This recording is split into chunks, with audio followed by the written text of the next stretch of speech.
Joining me now are Governor Gary Johnson and his vice presidential pick, former Massachusetts Governor Bill Weld. So I congratulate you both. Thank you. But you've run before. You got less than 1%, slightly less last time. This is going to be different? Last time, no national polls. So this time, already 3 national polls, 10, 11%, big difference.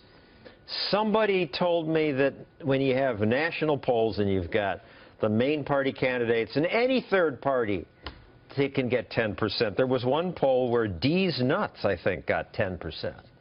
I think if Mickey Mouse were the third name, Mickey would get 30%, but Mickey's not on the ballot in all 50 states, and this is the dream ticket for me. Beyond my wildest imagination, Bill Weld is my running mate. Why? He doesn't look like a dream to me. No, not a dream. 2 ex-Republican governors. Well, you know, we're a certain type of governor. We were rated the 2 most fiscally conservative governors in the United States. We overlapped. My second term was his first term. So we've known each other for 20 years, and we see it the same way. And we don't buy the dog food that either party is selling. We don't buy the government making decisions for people in their private lives, part of the Republican Party platform, and we don't buy the Democrats' penchant for spending money that we don't have. I like that you go first to fiscally responsible. That's the biggest issue. The spending keeps going up. Size and role of government is the biggest issue, for sure, for both of us. People say, well, you're just going to get Hillary elected, though I notice on these first polls, you take equally from Republicans and Democrats. Actually, in these first polls, the fine analysis is more votes from Hillary. But at the end of the day, I think it's from both sides. And keep in mind, 50% of Americans right now that are registering to vote are identifying themselves as independent. Where is that representation?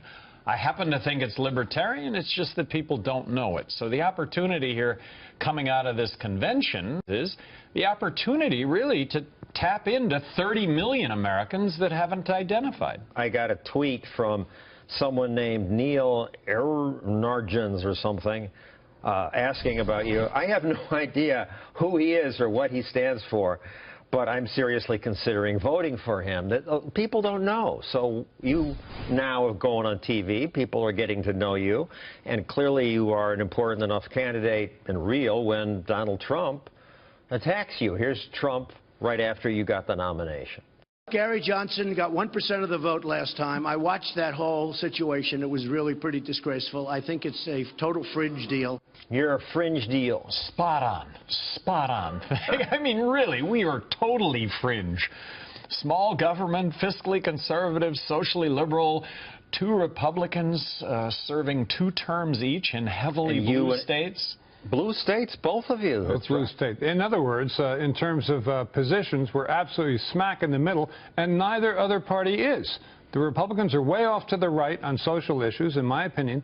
The Dems are way off to the left on spending and fiscal responsibility, in my opinion. That puts us in the middle. The people in the middle are not a fringe candidate, with deepest respect. So Key is explaining this to people. Key would be getting in on the debates. Right. Key is being in the polls that determines who are in the debates. Although my name has appeared in 3 polls, there have been another 40 polls since where our names have not appeared. TV debates obviously would be big. People at the convention were excited that it might happen. Once we hit 15%, we're on the national debate stage. That's crazy. I mean, that sparks a movement. 15%. Meaning? You know, I'm not willing to concede that because the Commission on Presidential Debates says it likes the figure 15%, that came down from Holy Mount somewhere. It's the rule. They made an agreement with the parties. With the parties, yeah. Republicans and Democrats. Okay, well, agreements can be made, and they could be unmade either by a court or by the force of popular opinion.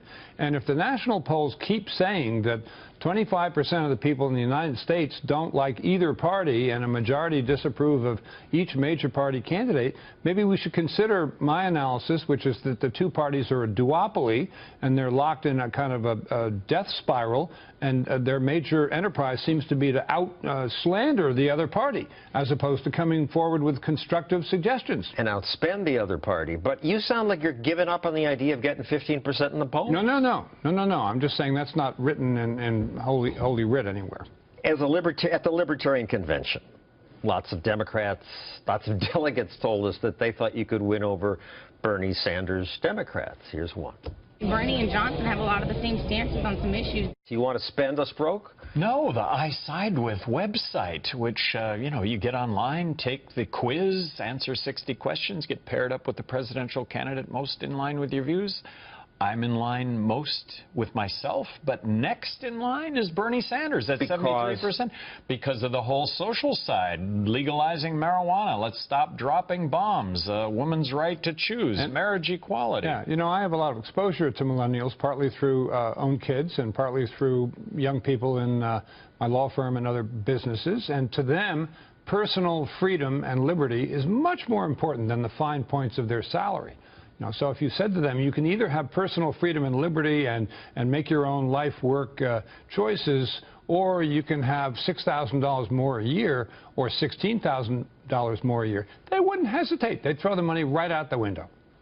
All right, but you talked about agreeing with Bernie on not going into all these wars. I wonder about you, Bill, and in 2004 you declared Bush had proven himself in the global sphere.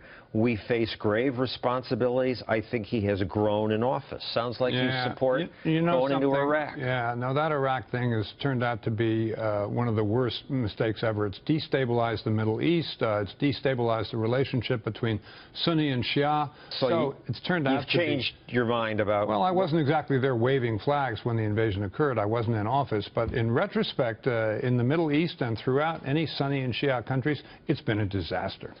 One more pushback. On guns, you propose some of the toughest gun laws in the country. I personally have never been in favor of a ban on a particular type of weapon unless it's a weapon that can fire a tactical nuclear warhead or something like that.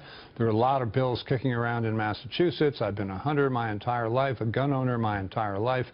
I really have considered myself a Second Amendment guy my whole life. Why'd you pick him? He's not thought of by us libertarians as a libertarian, a libertarian-ish Republican. Bill Weld, for me, has been a role model from day one. Bill Weld got the A from Cato Institute.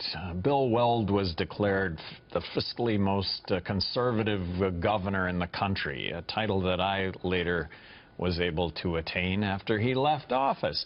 First day in office, Bill Weld furloughs 8,000 employees. Really? This guy... 9% of the state workforce.